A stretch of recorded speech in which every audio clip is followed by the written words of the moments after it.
Prospect profiles. This is going to be a fun one because it's going to be a little bit of a pipe dream for Red Wings fans, but it's still within the realm of possibility.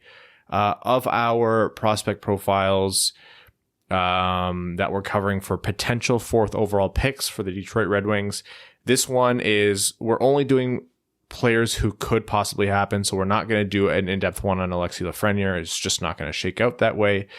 This one is probably on the farthest fringe of, yeah, this likely won't happen, but it still falls within it, so we're still going to do it. And it is none other than big centerman from Sudbury in the OHL, Quinton Byfield. Brad, start with the hopes and dreams. The hopes and dreams that there is not a strong chance, but a reality where Quinton Byfield is the best player to come out of this draft.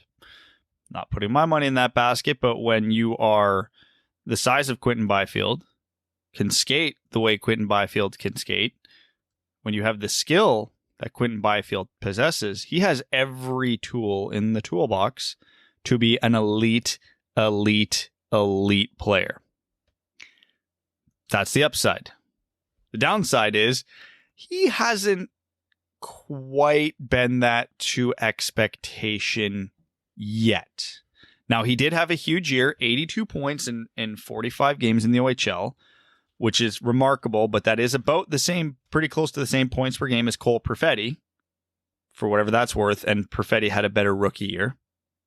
Again, take that for what it's worth. Different players, different styles, and Byfield did have an injury this year. Great hockey IQ, makes the simple plays, but I forgot to mention the biggest thing in relation to the Red Wings possibly picking Byfield up 4th overall, he fills their biggest need. He would be their first or second line center in all likelihood for a very long time. Out of the top 3 potential picks in this draft, Byfield's also the highest likelihood to bust because of what his perceived weaknesses are, which is his lack of creativity and, how do I phrase this? The concern that his physical size and tools help him dominate at a lower level, but his brain won't keep up at a higher level, which is possible. I'm not betting on that. There's a reason I still have him number 2 on my draft, on my list. But there is legit reason to be concerned there, just in case. Just like we're concerned about Perfetti's skating, just like we're concerned about Rossi's size, just like we're concerned about Drysdale's offensive upside. There's always concerns. But the tools with Byfield, and I know we've used that term to death with him this year, are there. You can't deny it. They are there. And if he puts them all together, he's a number 1 franchise center for a very long time. Yeah, this is one of those rare drafts where I think you can look at both of those top players and say, yeah, both of these guys are going to be are worthy of the number 1 overall pick. And that's just the impression I get with Byfield. Like, Brad nailed it. Like, this is a guy who has every single tool in the toolbox that you would want talent-wise. His drawbacks are probably over-scouted at this point. Like, Quinton Byfield's been talked about and on the radar for a long, long time.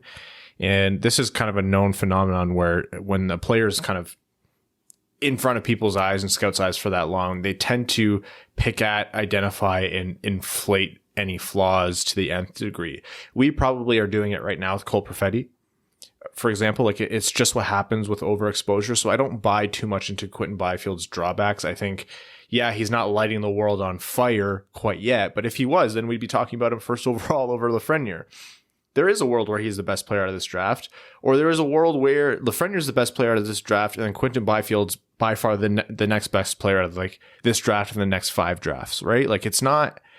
This is any team picking 2nd overall. This is their dream.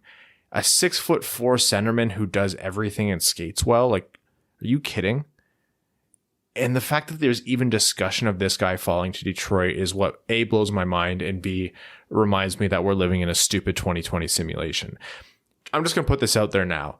I think there's a less than 1% chance of it happening. I don't think it's quite likely at all. I think of the 2 of the cemented top 3, which is Lafreniere, Byfield, and Stützle, I think Stützle is way more liable to fall to number 4. But I guess it is possible if Drysdale goes 2nd and then Ottawa's in love with Lucas Raymond, or they really, let's get absolutely batty here. They're upset that they don't get Drysdale, so they take Sanderson, knowing that they'll get Raymond or Rossi 5th. There's one way. Again, that sounded stupid. You probably rolled your eyes and said, what's this jackass talking about?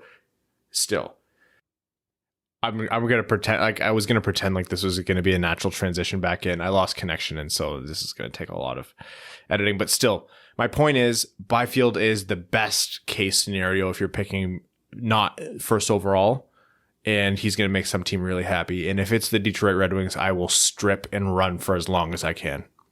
That's my analysis. Evan frowned because he doesn't like the image or is curious about it.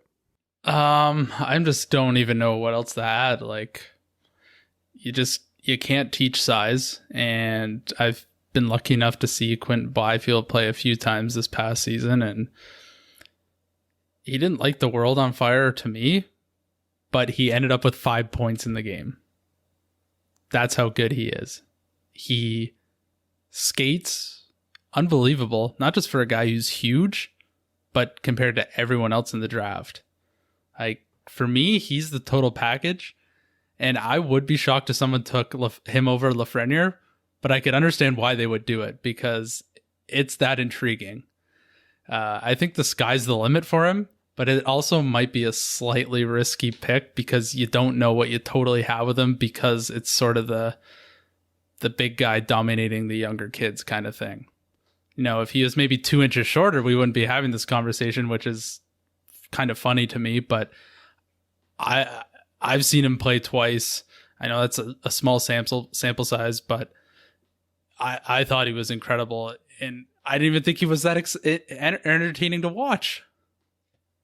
It's a good problem to have when you're watching Quinton Byfield, and at times it looks like the OHL is almost too easy for him because he is so much bigger and faster and skilled than everybody else.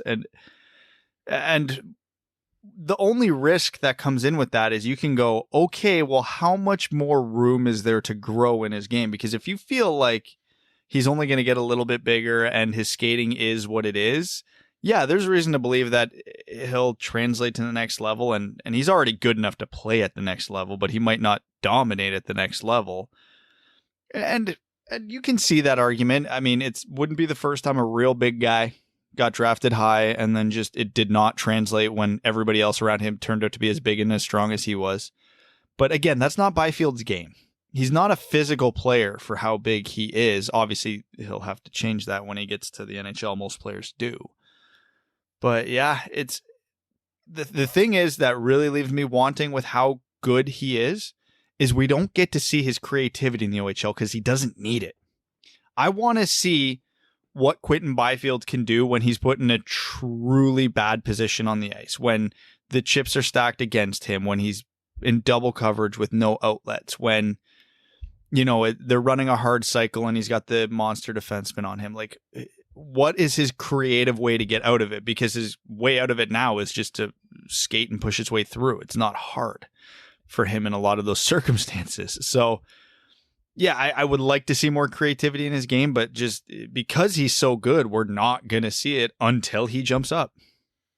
Yeah, and he's very lucky to be gifted with incredible level of athleticism and just absolute talent that I don't really have any concerns with him improving that at the next level. Like, I think he could potentially, probably, with the teams that are drafting second, third overall, he'll jump onto their roster next year. Unless they're trying to control ELCs, blah, blah, blah, blah, blah. If we're just looking at a pure talent standpoint, he could be a number 2 center next year, I think. He would be Detroit's number 2 center next year. Hands down. They wouldn't do it because that's not, you don't do that, but you would. Yeah. You know, if you're just looking at a depth chart and you aren't, you know, playing chess, you're just trying to slot guys in, he might even be the number 1 center if that wasn't a slight against Dylan Larkin. I said this when we still had that stupid, feeble hope of Detroit winning the draft lottery. I always said I would be pretty much just as happy if Detroit got second overall as first. And not because I always view second overall as valuable, but because of what Quinton Byfield is. Brad, you called him a risk. I think he is like, shit, if Byfield's a risk, teams shouldn't even show up. Well, okay, it's a risk of, is he going to be a number one center in the NHL? Because, again, with his skill set, he's going to play. He could play in the NHL right now, possibly. But is it going to be as a third-line center or is it a first-line center? That's the only question to me with Byfield, is how high in the lineup and how high in the league rankings does he get? Is he a top 10 center? Is he a top 30 center? Is he a second-line center? I don't know. I really don't know. And I think the window for what he could be as an NHLer is pretty big, just because there's a lot about him we don't know and we can't really know yet, which sucks. And it's rare to be stuck in this circumstance with a player like this, because again, we know what a Cole Perfetti can do when the chips are against him, because the dude's a 5'10" guy who can't skate. The chips are always against him. So it's weird. I don't even know how to properly evaluate this guy.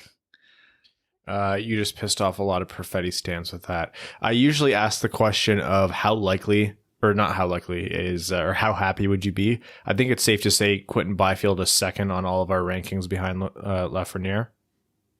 Yep. Yeah, I've flirted with dropping him down, but never actually done it.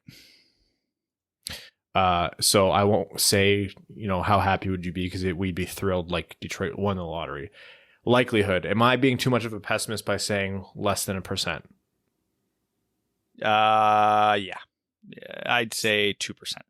Ooh. Something that's what'd you say, Ryan? Less than 1%, right? Brad said 2. That's double. That's twice as likely.